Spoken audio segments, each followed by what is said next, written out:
इनके आचार्य विद्यासागर जी महाराज जी के बचपन के दोस्त थे मारुति। अब मारुति का हम लोगों को कास्टिंग के लिए हम लोगों ने सोचा, फिर किसको ले, फिर हम लोगों को गया कृष्णा भट्ट हमारे साथ नहीं है अभी, कृष्णा भाई भी आ रहे हैं, तो मारुति के लिए हम लोगों ने इनको अप्रोच किया। कृष्णा भाई को हम लोग बोला, कृष्णा भाई डेट कौन सी खाली है, दे सकते हैं आप, कैसे करेंगे? बोला भाई आपको जो डेट चाहिए ना वो डेट में आप कर लीजिए, ये कैरेक्टर मैं कर रहा हूँ। कुछ बात हम लोगों के आगे हुई नहीं। इसके बाद में सबसे बड़ा जो सपोर्ट रहा है मेरा, उसको मित्र भी बोल सकते हैं आप मेरा, और सपोर्ट बोल सकते हैं। उमेश मल्हार था, उसने सबसे पहले मेरे को पहले मना किया था, कहाँ मुनियों के चक्कर में फंस रहा है तू, क्योंकि पता भी नहीं था कि कौन मुनि है। अच्छा, मेरे को भी पता नहीं था जैन धर्म के बारे में ज़्यादा। नेमावर में हम लोग दर्शन करने के लिए आचार्य श्री के वहाँ पे गए थे। मैंने कहा उमेश ऐसे ऐसे मैं कर रहा हूँ, अभी म्यूजिक हम लोगों को करना है, पैसे है नहीं हम लोगों के पास में। उमेश ने सबसे पहले बोला कि भाई मैं पैसे पहुँचा रहा हूँ, तो म्यूजिक की तैयारी कर। तो उमेश को बुलाऊंगा मैं सबसे पहले। उमेश आएगा, दोस्त है ये।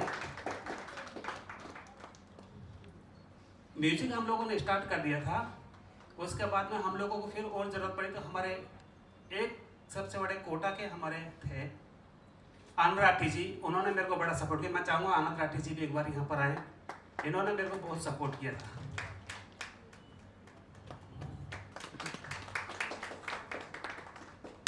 ये मेरी टीम थी सर। बाकी और तो मैं ज़्यादा क्या बोलूँ सर, अभी गजेंद्र जी बोलेंगे।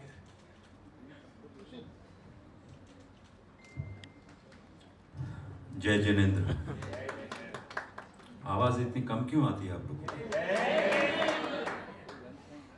अभी भी मजा नहीं आया। जैन धर्म के अंदर इतने धनाढ़ लोग हैं, इतने पैसे वाले लोग हैं, और आपका एक भाई आपके गुरु श्रेष्ठ के ऊपर फिल्म बनाने की स्ट्रगल किया है। मुझे लगता है आप सबको इसके विषय में सोचना चाहिए, क्योंकि अब पार्ट 2 भी बनेगा, सब लोग काम करेंगे, और मुझे उम्मीद है कि आप सबका सहयोग पार्ट 2 के लिए आगे बढ़कर आप करेंगे, क्योंकि जैन धर्म में दान पुण्य बहुत किया जाता है। ये जो फिल्म बनी है अंतर यात्री महापुरुष, जिनके आचार्य श्री के जीवन पर आधारित है, जब मुझे इस फिल्म में शामिल किया गया तो मैं सबसे पहले 2 व्यक्तियों को धन्यवाद करना चाहूँगा। पहले नंबर पे सुधाकर शर्मा जी हैं और दूसरे नंबर पे अनिल कुलचैनिया जी हैं। अनिल जी के साथ मैंने इससे पहले एक प्रोजेक्ट किया था, और न जाने क्यों मुझे शायद परमात्मा ने इस धरती पे धर्म का प्रचार और प्रसार करने के लिए भेजा है। फिल्म के माध्यम को हमेशा डांस का, म्यूजिक का, इस तरह का माध्यम माना जाता था, लेकिन मेरे जीवन में मैंने करीब 150 से ज़्यादा माइथोलॉजिकल सीरियल किए हैं। हर धर्म के ऊपर जो फिल्में बनी हैं, आपको जानकर खुशी होगी, सबसे पहला सीरियल मैंने जैन धर्म के ऊपर किया था, गजमोती। मानविंदर जैन साहब प्रोड्यूसर थे, जो रविंदर जैन साहब के भाई थे। उसके बाद एक और फिल्म की थी कि मैं कौन हूँ, और उसके बाद ये तीसरा प्रोजेक्ट है जैन धर्म के ऊपर। और मुझे ऐसा महसूस होता है कि इससे बेहतर जिस तरह से इस फिल्म में मेहनत की गई है, वैसे तो आचार्य श्री के विषय में कुछ भी कहना मेरे जैसे छोटे कलाकार के लिए ठीक नहीं होगा, पर मैंने जहाँ तक उनको पढ़ा है, विद्वता और तपस्या की प्रतिमूर्ति है वो। और इंसान कुछ भी बन सकता है, लेकिन दुनिया के अंदर संत बनना जो होता है वो सबसे मुश्किल काम होता है। संत 2 शब्दों से बना होता है, सा और ता। आप में शक्ति होनी चाहिए सहने की और त्यागने की। जब ये 2 शक्तियों को आप अपने काबू में कर लेते हैं तो आप कहीं ना कहीं जाके संत का औहदा आपको मिलता है। और आचार्य श्री का जीवन जो है हम सब के सामने इतना बड़ा उदाहरण है, और इस फिल्म के माध्यम से जिस तरह से फिल्म को में दर्शाया गया है, दिखाया गया है, इमोशनल सीन्स हैं, डांस के सीन्स हैं। हमारे डांस मास्टर माधव किशन जी हैं, विराजमान हैं, मैं उनसे हाथ जोड़ के निवेदन करूंगा कि वो मंच पे आएं।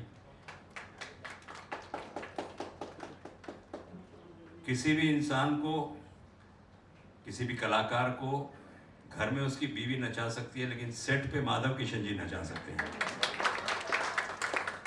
इन्होंने हम सबको नचाया और इन्होंने अपने जीवन में बड़े बड़े कलाकारों को नचाया है, अमिताभ बच्चन साहब से लेकर। ये हमारे बहन के पति देव हैं, इसलिए इतना सब बोल रहे हैं। तो आप सबका बहुत बहुत धन्यवाद। और मैं उम्मीद करता हूं कि आप जब किसी भी धर्म की कोई फिल्म बने तो उसके लोग आगे आएं और उस फिल्म को बनाएं। मैं बहुत हृदय से आज याद करता हूं गुलशन कुमार जी को। मैंने बहुत सारे प्रोजेक्ट उनके साथ किए हैं जो धर्म पर आधारित थे, अलग अलग धर्म के आधार थे, अलग अलग भगवान जो हैं, हमारे जो देवी देवता हैं उनके ऊपर उन्होंने फिल्में बनाई और एक संदेश दिया दुनिया को इस सनातन धर्म के विषय में। तो आज ज़रूरत है ऐसे संतों के ऊपर फिल्म बनने की।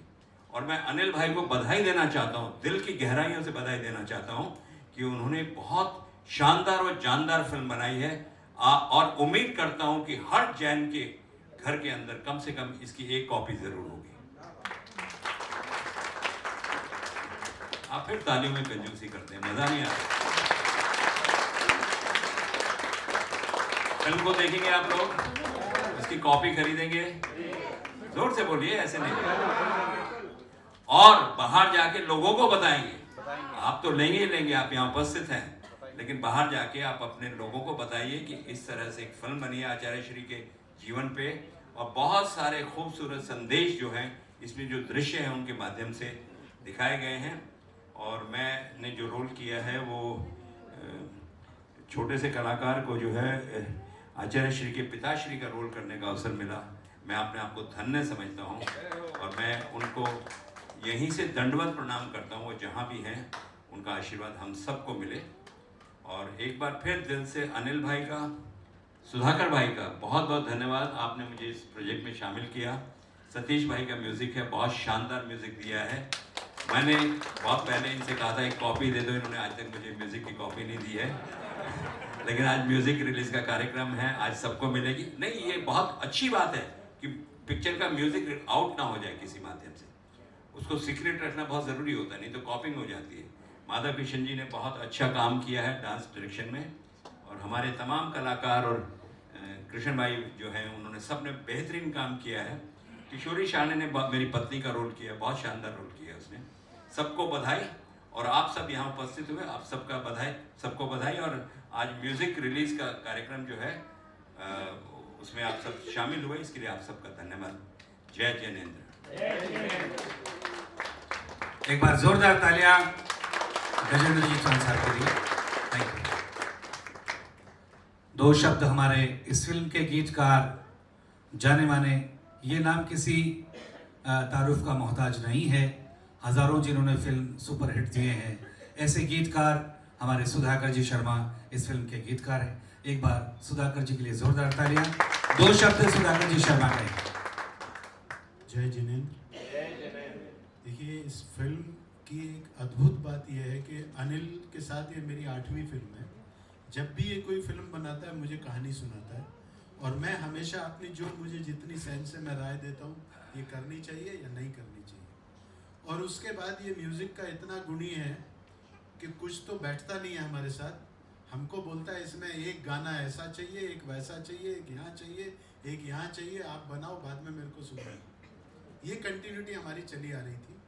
जब ये फिल्म की स्क्रिप्ट की मुझे सुनाई गई तो अंदर से कहीं अनिल की भावना थी कि इसमें मैं डायलॉग में कहीं शामिल हो जाऊं या किसी और ऐसे राइटर को बुलाएं जो इस फिल्म को कर सके। मैंने कहा अनिल, इससे अच्छी स्क्रिप्ट कोई नहीं लिख सकता, क्योंकि आचार्य श्री का इतना बड़ा जीवन तुमने जो 3 घंटे में समेट दिया, और कहीं भी हमको ऐसा नहीं लगता कि कुछ रह गया। तो सेकंड इसका थॉट था कि सर इसमें गाने हैं, 9-10 गाने हैं, और मेरे सारे सीन उन गानों में आने चाहिए। तो परीक्षा मेरी ही थी। मैंने सतीश जी के साथ बहुत फिल्में की, तकरीबन 13-14 फिल्में हम लोगों ने साथ में की। ट्यूनिंग है, मैंने कहा सतीश जी है तो कोई प्रॉब्लम नहीं, हम लोग कर लेंगे। लेकिन एक प्रॉब्लम आई, जब पहला गाना हमने अनिल जी को सुनाया तो इनको पसंद ही नहीं आया। तो मेरे लिए शॉकिंग न्यूज़ थी कि हमेशा हम लोग जब भी गाना सुनाते थे ये उछल जाते थे, और ये गाना सुनाया तो भाई का कोई रिएक्शन ही नहीं था। मैं जब घर लौटा, मैंने बोला यार सुधाकर इधर से निकल ले तू, ये तेरे बस का रोग नहीं है, क्योंकि मैं जैनियों के बारे में ज़्यादा जानता नहीं हूँ, धर्म के बारे में जानता नहीं हूँ, और अगर मुझे रिजेक्ट करके निकाला तो मेरी बेइज्जती हो जाएगी, बेहतर है फिल्म मैं छोड़ दूँ। मैं सेकंड डे अनिल के पास गया, मैंने भाई तू किसी जैनी को ढूंढ ले, मेरे बस का ये काम नहीं है। इन्होंने कहा चाहे 2 महीने लगे या 2 साल लगे, गाने तो आप ही लिखोगे और पसंद भी मैं ही करूँगा।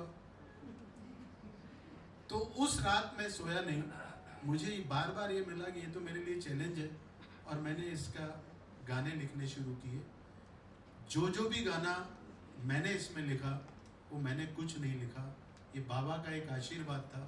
उनको लगा एक बच्चा हार रहा है तो मेरे को कुछ आशीर्वाद दे दिया, और हमारे गाने शुरू हुए। फिर स्क्रिप्ट पे बैठे तो सबसे पहले मलप्पा जी की एक बात आई कि ऐसा एक किरदार चाहिए। मैंने कहा हो जाएगा। गजेंद्र चौहान जी से मैंने कोई बात नहीं की थी, लेकिन मैंने कहा हो जाएगा, क्योंकि मेरा एक फार्मूला है कि ना करने के लिए तो सामने वाले को छोड़ो ना, हाँ हमारा है। हम गए, गजेंद्र जी रेडी हुए, और वहां से हमारा पहला पत्थर पड़ा। जब हमें मलप्पा जी मिल गए तो पूरा परिवार मिलता चला गया, क्योंकि मेन बात थी मलप्पा जी। और अनिल ने जिस तरीके से इस फिल्म को बनाया, जिस तरह से हम लोग आगे बढ़े, सबको मालूम है कि कोविड आ गया, बारिशें आ गई। इस फिल्म को जब मैंने कंप्लीट होने के बाद देखा तो मुझे लगा कि ये ऐसा सपना है जो मेरी जिंदगी में तो कभी दोबारा नहीं होगा।